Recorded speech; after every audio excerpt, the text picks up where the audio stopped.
Emrah abi. Selam kardeşim. Nasılsın hoş abicim? geldin. Ayağına sağlık.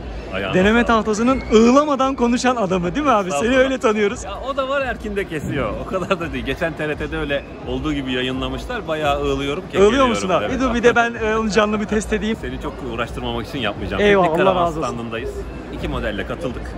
Biri O1, 3,5 metre, 750 kilo altı. Bunda çok ihracat yaptık. Dolayısıyla hassas kantarlarla ölçüldü. 730 kilo gerçekten yürür ağırlığı. Net O1 yani. Net O1. Harika. Net O1. Şasi 1000 kilo. Büyük model 4 metre. Sadece 50 santim uzun ama layout çok farklı. Yani iç dizilimi çok farklı. İngilizce kelime kullanmayayım, kızıyorlar. Aman diyeyim, alıştırıyorum kendimi. O biraz daha donanımı, standart donanımı fazla tabii. Tabii kilosu da 1050 oldu. Tabii bu küçük kilo, düşük kiloları nasıl sağladım? İçeride göstereceğim sana. Yerine göre kavak kontranın kalınlığını ihtiyaca göre ayarladım, azalttım, kiloyu da düşürdüm. Sen danışmanlık yapıyorsun değil mi abi? Ben şimdi danışmanlık yapıyorum. Harika. Arkadaşım benim Kemal. Firma sahibi Kemal arkadaşım. Ricacı oldu. Videolardan da tabii biliyor, seyrediyor sürekli. Tabii samimiyete güvenerek daha öteye geçti. Ben de zevk aldım, hoş oldu. Şimdi bugün burada mesela karavancı arkadaşımız Alper bizim kamptan. Yine beyaz yaka kurumsal bir firmada satışlardan sorumlu. Bugün burada sattığı karavanın haddi hesabı yok. Hadi canım. Sırf hobi olarak zevk için bu işi yapıyor şu anda. Sabahtan beri inanılmaz bir performansla, çünkü zevk alıyor, hoşuna gidiyor. Harikasınız abi. Bizimki de biraz öyle oldu. Peki bir dışını göster. Ya ne Tabii. kadar ışıklı ya. Çok güzel değil mi abi? Bu standart bizim bir aksesuar süs, bunu fuar süsü sandılar değil.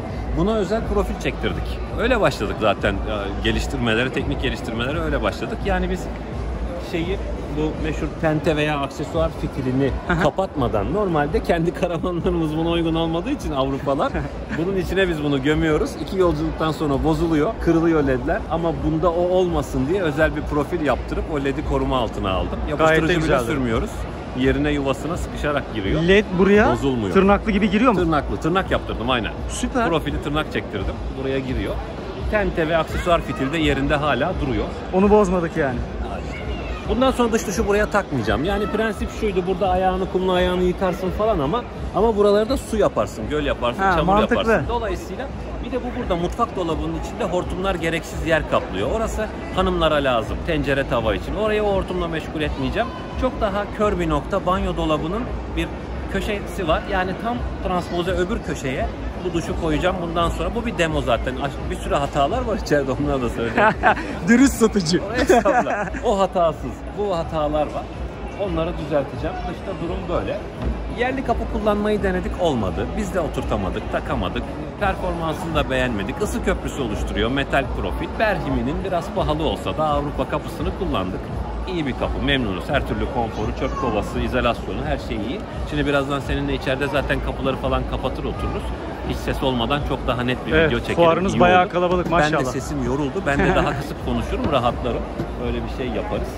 Yani dediğim gibi Avrupa standardını yakalayıp geçmeyi hedefledik. Geçtik mi? Bence geçtim. Bir konuda geçtim mesela. Ben işte biliyorsun Avrupa karavan kullanıcısıyım. Çok yakında belki yerlici olacağım inşallah. Kendime göre bir karavan daha, bir dizayn daha yaptığımda bitireceğim o işi. Benim mesela yatak başımda havalandırma yok. Benim orası küf yapıyor. Ayda bir siliyorum orayı. Ben bunun yatak başına bile havalandırma koydum. Yatak bile duvara değmiyor. Orada hava sirkülasyonu var. Küf olmayacak. Onu sağladım.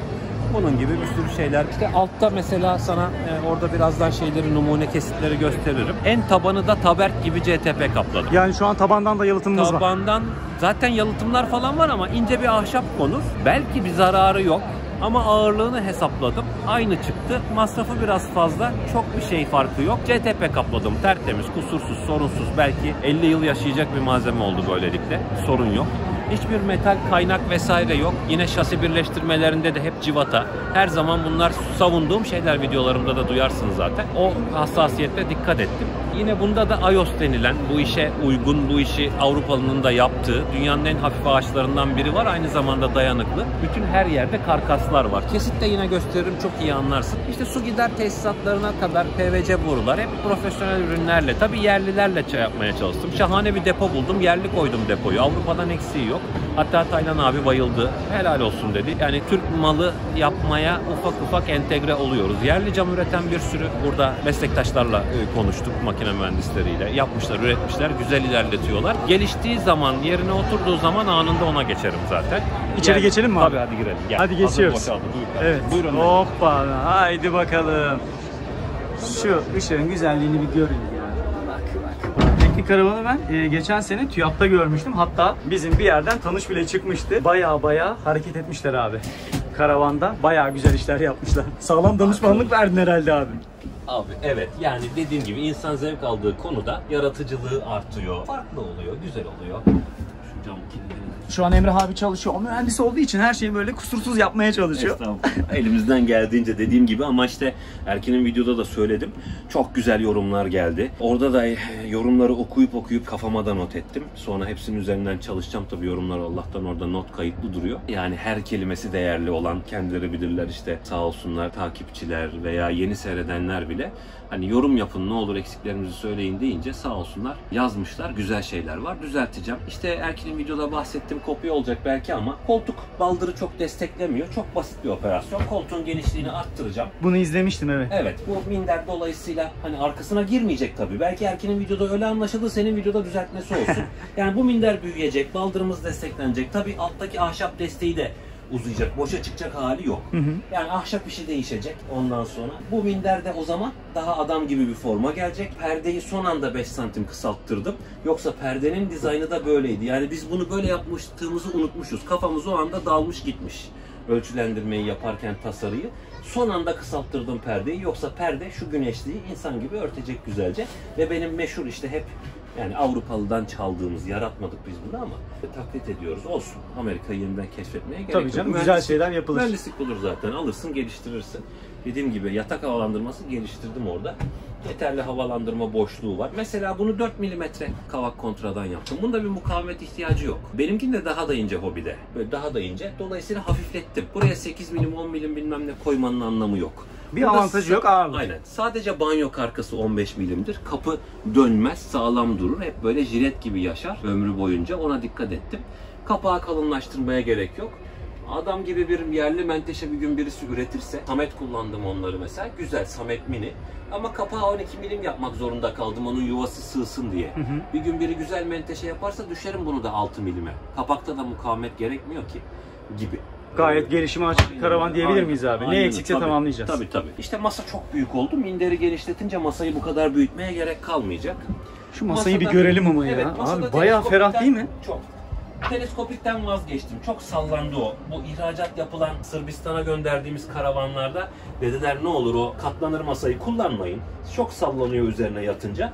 O çok basit. Aldın. İşte bakayım oturduğum yerden yapabiliyor muyum? Şu örtü düşsün. Yaptım. Şuraya alıyorum. İşte sonra böyle koyuyorsun, bitti. Aynen, yani minderleri koyduk muydu? Minderin boyutu oradaki bir numarayla tam buna göre. Yani geldiklerinde jilet gibi olacaklar. Hatta üşenmeyeyim, koyayım sana onu. Bak görüyor musun? Teşekkür ederim abi, sağ ol. Bak gördün mü böyle. Tabii bu minder büyük ama orada bir numara yaptık küçük minderle. Hem sırt dayaması oldu, aynı işe yarıyor, bir de buradaki çirkin görüntüyü engelledi. Bunlar puzzle gibi. İşte bu puzzle'ları bile çözdük marangozum Ergün'le. Kulakları çınlasın. Dün bana kızmış. Benim hatam gibi anlatıyorsun diyor. Onun hatası değil. Bunlar benim halklarım işte, öyle ağzımdan dün öyle çıktı. Ama Emrah abi küçük alanda çalışıyorsun. Bu yani ufak tefek hataların olması gayet normal ya. Denk getirmek biraz zor yani. Ya bize işte Kore siparişinde büyük depo istediler. Hiç haz etmem karavanda büyük depoyu, gereksiz, yanlış teknik olarak, ama ne yapalım, kıramadık. O zaman koltukların ölçüleri karavan konfor ergonomista. Karavan demeyeyim, bu oturduğumuz yükseklik şu anda esasında ergonomik, en ideal araştırmalar yapılmış. Bunu söylüyor insan vücudu için. Ama işte yükselttiğimiz için o karavanda ölçü bozulmuştu. Ben izolasyonunu yerli karavanlarda çok meşhurdur ya. Evet, hekimiz açık olduğu için ses geliyor. Şunu da hepsi kesilecek, belki fark ederler. Evet, izolasyonu canlı test ediyoruz. Hadi bakalım. Şu an dışarıda dehşet bir müzik var. Fuarda eğlenen eğlenene. Tamam, banyoya gerek yok. Evet. Hoppa. Böyle. Gayet güzel olmuş abi ya. Elinize kolunuza sağlık. Teşekkür ederim. Vallahi. Çok teşekkür ederim. Yerli karavanlarda ben ilk karavanım Onyx'ti. Çok memnun kalmıştım onlardan da. Ama şimdi ilk zamanlarına bakıyorsun, hatta Onyx'in şimdiki karavanına bakıyorsun. O kadar çok geliştirmişler ki, hatta şimdi senin söylediğin şeyi dedin ya mesela, Erkin abinin kanalında anlattık, belki yanlış anlaşılmıştır diye. Böyle çok işin içine girmeyince çok fazla teknik detaymış gibi geliyor ama sen eski bir karavancı olarak ve ithal bir karavan kullanıcısı olarak biliyorsun, bunlar aslında hayat kurtaran şeyler. Evet. ince detaylar bizim bu karavanda rahat yaşamamızı sağlıyor. Kesinlikle. Sen de bu karavanda diyorsun ki bir şey yanlış gördüysek yapacağız, biz öyle teslim edeceğiz. Aynen, Doğru mu? yorumlara bekliyorum. Yorumlardan başka türlü olmaz. Yorumlardan lütfen bana yazsınlar, söylesinler. Bu da şey uyanıklığı ya, satın almadan feedback alıyorlar. Şu an geri dönüş alıyorlar, harika olur abi. Estağfurullah. Yok. Ya beni işte çok böyle sağ olsunlar. Ben de onları çok seviyorum. Seven bir kitle var. Bu kadar ne bileyim bu konuda böyle bu kadar sevileceğimi bilmiyordum. Ne güzel. Tenkit edenler var. Hatalarımı anında bulanlar var. Dün işte ne demişim? Kafa karışık tabii. Hendek'te fabrika. Kemal'in fabrikası. Hendek Düzce demişim. demişim dinledim. Ondan sonra tabii Hendek'in Düzce'yle ne alakası var? Aralarında bayağı kilometre var. Sakarya, Adapazarı ya da neyse işte. O yüzden Gayet bunu hemen normal değil mi abi? Kaç düzeltmişler. kişi anlattın bugün bu karavanı kim bilir? Çok fazla. değil mi? Çok fazla. Güzel. Saatin nasıl geçtiğini anlamıyorum. Zevkli bir işmiş. O zaman sen Güzel biraz oldu. dinlen abi. Sen otur orada. Eyvallah. O da kaçamak yapsın. Turuma gazlı sobayı mutlaka göster. Turuma- Standart ekipmanlar. Hatta oradan başlayayım. Bu standart mı? Profesyonel gazlı soba standart. Ben bunun hayranıyım. Yani niş, böyle nokta atışı, dert çözecek, ısınma sorunu çözecek hareketlerin standart olması yani gerçekten güzel. Kullanıcıya bazı şeyleri bırakmamak lazım. Tabii. Kızar mısın böyle bir şey desem? Hayır demem. Mesela bunda Türkiye lideri başı çeken Swan'dır. Swan da tabii bunu çok üst düzeye taşıdı. Mover'u bile standart koyuyor ama Mover'a bütçesi yetmeyen insanlar oluyor. Ben Mover'ı standart, lüks modele bile standart yapmadım. Çünkü sonradan takılabiliyor. İmalat sürecini çok etkilemiyor. Hiç etkilemiyor. Ben kendi karavanımda da hani yani ilk Bürsner'imi aldığımda yoktu Mover alacak param. Bir de o paraya kıyamadım. Bilmiyordum ki. Bilmiyordum yani ne kadar zor olduğunu. Dolayısıyla ama sonradan o parayı biriktirince aldım o Mover'ı. Dediği gerçekten doğru. Mover'ı gidiyorsunuz, parasını veriyorsunuz. Satan firmaların çoğu zaten montaj yapıyor. Şimdi şöyle, bakın ısıtıcının televizyon üstünde bölmesi. televizyon bölmesi. Harika. Şurada bizim Tesisat 12 volt hazır. çıkışımız, 220 volt USB. çıkışımız. Ya mutfak çok kullanışlı olmuş. Ben hep şunu istiyorum. Mutfak şu kapıdan girdiğiniz zaman bir şeylerin elinizin altında olması çok büyük avantaj. Bakın hemen mutfağımız. Bir iki tane de hemen size açalım şöyle. Her yerde Bütün dolaplarımız farklı kilit. kulp. Her yerde farklı kulp kullandım. Amaca, ihtiyaca göre. Burada nedir fonksiyon, ergonomi? Bunu aldın mı çekeceksin. Şimdi düşünün bu basacak bir kulp olsaydı. Bastım çektim küçücük bir kulp. Düşünün ki tırnakları uzun kullanan bir kadın tutamaz bile. Düşün ki ne gerek var? Zaten çekme hareketi bu kilit de böyle çalışıyor. Hem çekerken hem kilidi açıyorsun. İkisi bir arada. Tabii ki kilitli. Yani gelmez. Benim de eşime anlatıyorum ya Emrah'cığım bu açılıyor ama diyor. Ya öyle hayır bak dedim. Oradan değil hadi buradan zorlayalım. Açılmıyor işte kilitli yani. Yani kilit Burada aslında gerçek hizmet veriyor. hizmet veriyor ama çok hızlı da hiç problemsiz tek hamleyle açılıyor Doğru. gibi. Bas çekte 2 mesela şuradan Aynen. gösterelim abi. Burada da ama nedir? Burada da o olmazdı. Bak şimdi düşün orada bu kulpun olduğunu. Ya ne Ha. alaka anladın? Ne alaka? Çok Elini ters. zorlarsın, Ha, burada ters hareket nedir? Burada el üstten girer. Kilidini basar ve açar. Gerçek bir mühendis anlatımıyla inceliyorsunuz Buna şarkının kızanlar bak. oldu. Abi her yerde farklı kulp kullanmışsın. Ne yani krom hepsi işte rengi tutuyor formları ergonomiye göre. Ama mesela gardırobada şunların ikisi de yakışmazdı. Ona da çok güzel, kibarcık, küçücük. Ona basçek kullandım. Problem yok bunda. Güzel bir basçek çünkü. Aslında farklı Yük de olduğu yok. çok anlaşılmıyor abi renk olduğu için. Yani aynı renk kullanmışsınız renk. o yüzden çok Aynı abes renk. durmuyor ve Aynı renk. iş görsün yeter ki. Bakın şurada hemen askı var. Bu da hayat kurtarır. Dolap standart bu mu yoksa Standart. dolap? Standart. Karavan dolabı kullanacağım. Yani dönüştürme dolap kullanmayacağım. Onun kapısı kilidi olmaz. Açılır bu yolda, dökülür her şey. Saçma. Bunlar karavan buzdolapları. Bu markayı kullanırım, güzelini bulurum, iyisini belki daha ucuza bulurum. Pahalıya da bulsam başka dolapta kullanırım. Bunu da kullanırım. Bundan memnunum ama güzel, hacmi de iyi. Kilidi var vesaire. Gerçek 12 volt. Dijital yönetim. Buzluğu var. Yeterli performansı, sessiz bir kere her şeyden önce. Yumurtalık bilmem ne kabı bile düşünülmüş. Kullanırım. Fiyat fayda dengesi devam ettikçe, bunun distribütörlü ithalatçıları güzel şey yaptıkça, Destek pozisyonu verdikçe sana aldıkça harika. bu yürür. Ama rekabette çok. Buzdolabı Elektrik sistemi, buzdolabı. da tartışılmaz bir şey. Yani. Niye tartışılmaz bir şey? Çünkü yazın gittin abicim yani dönüştürme dolaplardan çok fazla performans alamıyorsun ya. Bunu riske atmayacaksın. Güvenlik, işte buzdolabın, mesela anlattığı gibi çekmece tutacakların, kulpların. Güzel düşünülmüş abi, ince ayarlar. Ya bir de bu ankastre. Bunu ankastre buraya sokuyorum. Yani zımba gibi sıkıştırıyorum. Tabii yan cıvataları var ama hani öbür dolapta bunu yapmak mümkün değil. Yani dönüştürme ev dolaplarında. Bu buraya ankastre sıkarak giriyor çok güzel. Tam yerine göre. Milimetresi belli. Ve gardırobun eni de o zaman yakışıyor. Güzel bir şey oluyor. Güzel bir kombin oluyor. Bayağı da alan kalmış yukarıda. Kaldı. Tam onu ergonomi bir gömlek. En büyük erkek gömleğinin rahat asılması, yere değmemesini planlıyoruz. Çok güzel. Peki Emre abicim, böyle benim dokunduğum, bak bu çok güzel bir şey dediğin ne var bu karavanda? Banyo ya. Bak aynalı. Bu kapak antrasit olmalıydı dedi. Ben bir hareket vermek için, o gün Mustafa yoktu, bunu beyaz seçtim. Bu dedi kapak illa işte antrasit olmalıydı. Belden aşağı antrasit, üstü meşe kombinasyonu yaptık. Yakıştı, tuttular birbirlerine, iyi oldu. Tabii fanlı heki, o güzel bir şey şimdi. Çift motor. Aynen. Avrupa karavanlarda yok ama yani yerlide niye bir fark olmasın ki? Güzel bir şey. Yok güzel abi. Ben kullanıyorum şahsen, bayağı iyi. Tuvalet de bu şekilde abi. Portatif. Portatif kasetli takabilirim, opsiyon. Fakat bu karavanda buna gerek duymam. Ona verilecek paraya yazık derim. Neden? Çünkü kapıyla tuvalet karşılıklı. Yani portatif tuvaletin prensibi de aynı. Ayır, aynı hijyeni sağlarsın. Bu arada şu arka camımız açıkmış, ses oradan geliyormuş. Onu da kapatırsak hiç ses kalmayacak. Vallahi süper. Hadi iyi fark ettik. Diyordum bir yerden ses geliyor ama. Dediğim gibi burada ayırırsın, hemen şu kapıdan kaçırır götürürsün tuvaleti. O karavanda yapamazdım. Onda bütün koridoru geçmesi gerekiyor, çirkinlik. O yüzden o kasetli mi? Evet, o kasetli standart o. O değiştirilemez, standart kasetli fiyatının içinde. Bunda portatif devam edilebilir opsiyona göre. Bugün zaten bütün satışlar da ben bunu anlatınca öyle o yönde oldu. Gereksiz masraflardan da kaçınmak lazım. Sistem aynı çünkü. Gayet ev gibi olmuş ya. Çok da güzel, çok da sıcak duruyor değil mi? Yani ben girdiğim zaman mesela daha önce de bunu hep söylemiştim. Ben karavana girdiğim zaman ağzıma yapışmış, çok güzel diyorum ya. Çok güzel dememin sebebi, girdiğim zaman böyle hoş duruyor ya. Şunlar bile beni etkiliyor olabilir yani. Gayet güzel düşünülmüş. Kupalara bakar mısın? İnce işçilik. Peki senden bir ricam var. Burada hekimiz var. Onu da gösterelim. Zaten geriye kalan güneş panelidir. Aklına gelebilecek Fuara aksesuar. özel ekledik. Yani şimdi güneş paneli istemeyen insanlar da olacaktır. Biz diyor kamptan başka bir yere gitmeyiz. Güvenliğimizi biz öyle düşünüyoruz. Tabii ki seçimdir. Avrupa'da zaten yasaktır. Kamp dışı konaklayamazsın. Bir gün işte Almanya'ya iniyor uçağa. Bir baktım binlerce karavanın olduğu bir stok sahası gibi bir şey. Eski karavanlar tabii böyle sıfır değil. Bir tanesinde panel yoktu. Çünkü gerek yok. Çünkü kampa gidiyor. Çünkü 220 var orada. Daima alacak gibi. Ama arkadaşların ısrarına dayanamadım. Tabii Kemal Bey de o kararı verince fuara özel iyi bir seti, sağlam güzel bir seti fuara özel hediye yaptık. Opsiyon normal. Şu an bunu şu birazdan fiyatını göstereceğim. Cama yapıştırmışlar. Güneş paneli var bu fiyat. Aynen, fuar boyunca bu şekilde. Harika, Aküsü, süper. iyi bir MPPT'si vesaire. Senden 2 tane isteğim var. Sen bir şey diyecektin galiba. Buyur abi. Yok, bir bak. problem değil. Sen sor abi. Dışarıdan bir depolama alanını görmek istiyorum. Sana bakalım. zahmet. Bir de diğer karavanda yaptığımız ve diğer karavanın sadece farkını anlatsak bizim için kafidir. Tamam. Bir görsünler. Bu O1. Evet. Buraya 55 litre güzel bir depo koydum.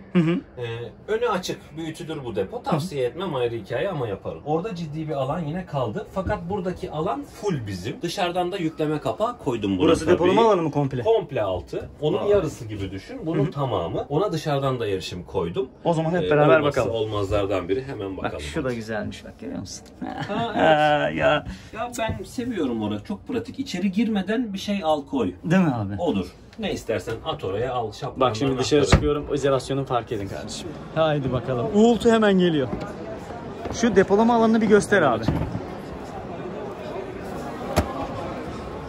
Tamamdır. Sandalyen. Ha? Girer. Dev gibiler girmez, miniler girer. Artık dev gibileri kullanmıyoruz abi. Çok büyük sıkıntı oluyor. Taşınmıyor çünkü. Plaja gideceksin, taşınmıyor. Ama şöyle. Ne olacak? 10 santim büyüyecek. Burası. Aynen. Şu masa girer o zaman. Kamp masası. Girer. O dakikadan sonra girer, doğru. Burası 10 santim büyüyor. Karavanı anlatırken bir şey keşfetti. Aynen. Ya işte bu ön saklama dolabı ikisinde de aynı. Bunun içi çok kalabalık, çirkin görüntüsü. Onu orada göstereyim. Tamam. Elektrik su girişini ayak altı olmayan o bölgeye attım. Tamam. City Water uygulayabiliyorum. City Water'ı profesyonelce uyguluyorum. Yani nedir? Direkt tesisata vermiyorum. Deponun içine bir şamandıra atıyorum. Onu benim hobiden öğrendim. O öyle yapıyor çünkü. Güzel oluyor. O emniyetli, güvenli. Hortum patlarsa başım belaya girmiyor yani. Tabii abi. Pompa basıyor suyu. Dalgıç pompa.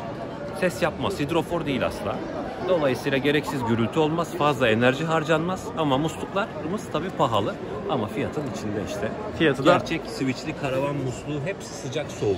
fiyatı da bu arkadaşlar. Su tesisatını, boiler'i yarım saat içinde takılabilecek şekilde hazırladım. Ona göre bir orada teknik şeytanlığım var, göstermem onu. Kimse sırlarımızı almasın. Şimdi bu O2 olanımız. Bu o 2050 kilo. Yine hafif yaptık işte. Çok ağır değil ama 1350 kilo şasisi komple Kno. 300 kilo yükleme kapasitesi var. Gayet yeterli, hatta yeter. fazla. Yeter. İyi karavancı o kadar yüklemez. Evet. İlk acemilikte yüklenir. Sonra tabaklar seramikten, bardaklar camdan mikaya döndüğünde işler değişir. Acı tecrübelerden Karavan sonra değil mi? rahatlar. Kırıldıktan ama sonra, ondan döküldükten sonra da işte mover'la tenteyle ek kilolar gelir. O dengeyi bulur. O iş öyle yürür. Bizde de öyle oldu işte. Biz de acemi başladık. Ön deposuna bakalım mı bunun? Müsait Hemen midir? bakalım. Buna onu bakalım. Öyle videonun devamlılığı olsun.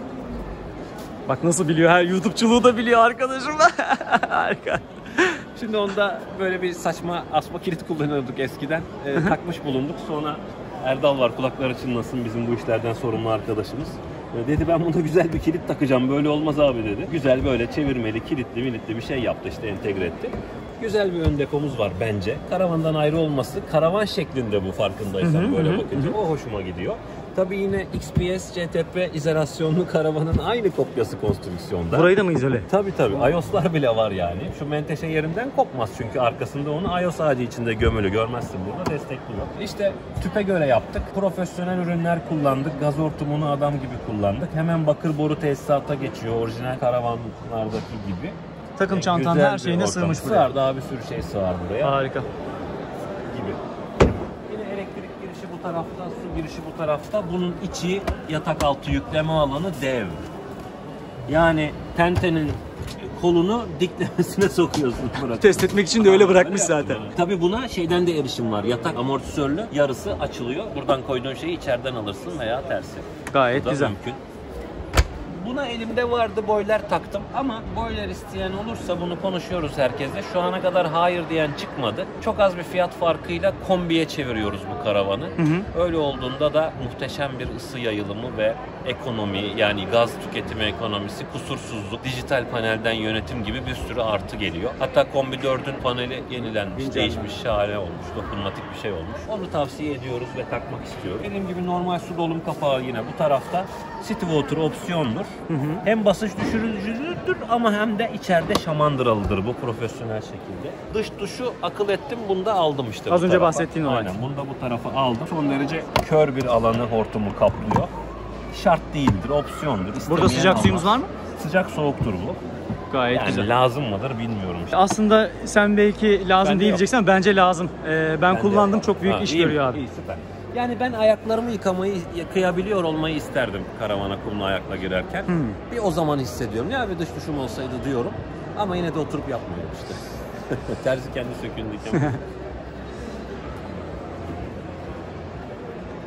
Kasetli tente koymuşsun. Opsiyon. Opsiyon. Tabii. Ciddi bir Çok maliyet. güzel duruyor çünkü opsiyonmuş. Evet. Niye koydum? Çünkü ben karavanı da onun profesyonel şekilde oturabileceği şekilde yaptım. Açıyı görüyorsun, muntazam budur. Tente duruş açısı budur, böyle takılır. Duvara takılmaz, duvarı koparır. Sonra şeyler, tecrübeliler bilir. Bana da Sercan öğretti abi. Sercan öğretti. Karavan tavanını yanlış yaparsan orijinal bağlama plakalarıyla koyamazsın. Kendin bir ayaklar uydurursun falan. Büyük çirkinlik ve emniyetsizlik olur. Bunda orijinal kendi bağlama alüminyum plakasıyla, agregasıyla bağlanır. Yine karavan kapısı ve buzdolabı, Aynısı. içeride birileri var. Buzdolabı özel. Buzdolabı şöyle, bizde kavga çıkıyor. İşte bir tane Çift yönlü. su almak için, bir elma almak için. Kışın botu çıkartmak ölüm. Sonra bir daha giyemiyorsun da. Çift açılır bir dolap bulduk. Bunu da buraya güzel bir şekilde entegre ettik. Tabii içeriden de açılıyor. Gayet güzel. Bu akümüzün durumunu gösteren. Birçok şey, depo dolum, akü durumu, 220 bağlandı ve komple sistemi kapatma, açma. Bu profesyonel bir sistem. Kendi redresörü, 25 amper akü şarjı dahil bunun. O dokunmatik miydi az önce dokunu? Orası. Komple öldürüyor sistemi. Yani karavanı terk ediyorsun akünü korumak için. İçerilere girip düğme kapatmana gerek yok. Tek tuşla kapat git. Harika. Pratikliğini getiriyor. İstersen hazır böyle içeride bir yaşam hayat çekmek ister misin? Evet. Müsaade var mı? Rahatsız olur musunuz acaba? Şöyle hızlıca. Bak hatta 3 kişi şu an rahat bir şekilde oturuyor. Gıybet köşesi diyebilir miyiz abi buraya? Emre abi onu düşündüm. Sabit yatak abi. Sabit yatak hayat kurtarır. Bizim en çok sevdiğimiz şey bu. Çünkü birisi orada yatacak ve diğer kişi burayı kullanabilecek. Perde gibi bir şey düşündün mü abi? Düşündüm. Talep de geldi. Söz verdim birçok kişiye. Standarda koyalım onu bence. Maliyet getirecektir. Onu bir şekilde şey yaparız, karşılarız. Koymamız lazımmış. Koyarız. Tabii burada bir ek alan açmam. Neden? Ben çünkü diyorum yani havalandırma için yer harcıyorum. Bu karavanı ortadan ikiye böldüm. İçi tam 4 metre, ikiye böldüm. Ama 5 santimi eksik. 1.95 yatak boyu gayet yeterli. Zaten Avrupa yatak buna tam oturuyor. Oraya bir havalandırma yaptım diyorum ya, benim karavanda yok. Oralar küf. Şundan bahsediyoruz değil mi abi? Aynen. O panonun arkası havalandırma. Aşağıdan olduğu gibi hava alıyor. Harika. Sonra yine şu detayı buraya gelmişken gösterelim. Yine amortisörlü, yarıma katlanır. Buradan erişim var buraya. Az önce dışarıdan Aynen, gördüğümüz orası. yerin direkt Doğru. yatağı kaldırıyorsun Doğru. ve bayağı büyükmüş abi burası. Ciddi, Şurada bavul ciddi var. Güzel. Bu bir arkadaşımızın bavulu buraya bıraktı. Bize emanet bıraktı, koyduk. Elektronik sistemleri şu üstte bir kat yaptım, koydum. Bu yatağımı yükseltti. Sonra hoşuma gitmedi. Onları bu duvara alacağım. Ondan sonra bu yatak 15 santime yakın alçaltabilirim. Ergonomisine bakacağım. Belki 15'i birden alçaltma. Ama şuradaki rahatsız olur muyum fikri doğuruyor. Taylan abi yattı, denedi. Kesinlikle çarpmıyorsun Emrah dedi. Ama sorular da gelmiş. Ölçeceğim diye söz verdim. Hala ölçemedim. Yazacağım onu. Yani benim elim tabii biraz büyüktür. 30 santim var burası. 30 var. Ama ne olacak? 40 olabilecek, 45 olabilecek. Yapacağım bunu. Peki ona gerek var mıydı? Zaten bayağı bir geniş, dolabın da bayağı bir bol. Ama bu işte askıda dursun, kırışmasın gömlek. Tabii. Bu da palto boyu, yani taban boyu. Sen buna bir formül bulursun. Bakacağız. Yatak alçalırsa bu iş biter. Bol yükleme alanı. Dediğim gibi bu dolapları kasvet olmasın diye dar yaptım. O dolaplar nasıl olsa bir problem yaratmıyor diye iri yaptım. Onlara yastık, yorgan, yedekler falan konur. Estetiği bozmadı. Bakın şurada kitap okuma ışığımız var. Yine ışıkları buradan açıp kapatabiliyorsun. Şu 220 mi alttaki? Orada işte nedir? USB. Okuma lambası 220. Şu ambiyans ledlerin aç kapa düğmesini oraya koydum. Yatarken oradan kapatır açar kişi. Altı USB, estetik bir USB. Gayet güzel. Avize yaptık. Direkt şeyi kesip, tepeyi kesip izolasyonu düşürmek istemedik. Üşenmedik, ahşaptan avize yaptık. Gayet de güzel durmuş yani. Yani marangozumuz nazımızı çekti. Ekiler dometik. Güzel fiyata bulunca aldık, en iyisi bu. En iyisini aldık, taktık. Öbüründe Remis'ti. O zaman onu yaptığımızda daha bunun Karavanist'ten fiyatı gelmemişti. Çok iyi bir fiyat geldi. Dometik yaptım hepsini. Yani o fiyata zaten dometik takmayanın aklı yoktur, öyle söyleyeyim. Bu da öyle. Bunu esasında 50'ye 70 yapacaktım. Yetişmedi imalat sürecine. Ama şu an yeri 50'ye 70'e göre hazır. Anında opsiyon olarak değiştiririm. Fiyat farkı oluşuyor ister istemez. Bunda bayağı bir dolap varmış abi. Şimdi 1, 2, 3 orada, 3 tane burada. Çok. 2, 4 tane burada. Şu ikisi Derin. diğerlerinden bayağı büyük ve derin. Hemen banyoya da bakın. Sistemi. Aynı lavaboyu dışarı aldık. Harika. Öyle olunca dev bir banyo oldu. Dur, lavabonun dışarıda olması da çok büyük avantaj. Yine çift motorlu havalandırma. Bakın işte az önce bahsettiği kasetli tuvalet. Yani bu bayağı büyükmüş ya. Emre abi, duşa bakar mısın? Tabii. Buraya bayağı bir duş seti falan koydum. Ayrı bir duş musluğu var. Öbür karavanda lavabo bataryası aynı zamanda uzayarak hortumla duş oluyor. Bunda ikinci bir musluk kullanmak zorunda kaldım. Çünkü oraya bir duş seti koydum. Ama değdi. Şunu da merak ettim. O da güzel, yine derin bir dolap. Zaten yani buraya koyacağın şey. Kağıtlı, hava peçete, bunlar saklanır. Oraya hafif şeyler konulsa iyi olur. Karavanın en ön noktası. Buna dikkat edilse iyi olur. Hop, duş başlığınız gayet de güzel olmuş abi. Şurada bir tane sabunluğum var. Tabii, o da var. Yani ince düşününce güzel oluyor ya bu işler. Zevkli oluyor yani. Lavabonun dışarıda olmasını da bazen eleştiriyorlar ama kullanan için o kadar çok büyük avantaj. Tek tek kullananlara sordum. Önce ben de tereddütteydim, bilmiyordum çünkü. Sırayla kamptaki arkadaşlara yazdım, başkalarına yazdım. Kullanıyorsunuz nasıl? Hepsinden olumlu dönüş geldi. Yani dediler ki bir kişi, yani 2 kişi yaşanıyorsa bu karavanda, bir diğeri duşu ve tuvaleti kullanıyorsa ben mangal yaptığım kömürlü yağlı elimi mutfak lavabosunda yıkamayayım. Onun lavabosu ayrıdır. O lavaboyu da buraya alınca duş yaparken bu ıslanmayacak işte. Temizlemekle uğraşmazsın. Aynen Perde öyle. kullanmana gerek yok. Şişmez, sudan etkilenmez. Rengi de gayet güzelmiş. Antrasit bu karavana çok yakışmış abi. Bu ışıklarla. Zor bir renk. Yağ izi, el izi kalıyor. Silince geçiyor, ayrı hikaye. Cam da bayağı büyük ve şurada güzel bir aynamız var bak. Evet, burayı da böyle hareketlendirdik. Ve 2 tane daha dolabımız mı var abi? Evet, bunlar da banyoya uygun, daha nispeten küçük derinliği olan. Burayı kasvet yapmasın istedim. Kafada vurma riski sıfır zaten. Gerçek bir O2 o zaman. Bu gerçek o. Aynen öyle. O zaman hanımlar, size iyi sohbetler. Biz Emrah abiyle dışarıda bir videomuzu bitirelim. Hoppa. Abi var mı eklemek istediğin bir şey? Eyvallah, bayağı her şeyi söyledik. Evet evet, sağ ol, çok Seninle teşekkür de ederim. şahane bir böyle karşılıklı. Eyvallah, Allah razı olsun. Rahat konuşan ikili olduk diyor. Şu an seni alkışlıyorlar. Yok artık. Emre abi çok teşekkür ederim abi. Ben teşekkür ederim. Hayırlı Emeğine uğurlu sağlık. olsun. Çok İnşallah fuarınız da Başarılı geçer. Çok teşekkür ediyorum. Kendine iyi bak abicim. Hoşça Çok kal. sağ ol. Heyecanla bekliyorum videoyu. Eyvallah, paylaşacağım.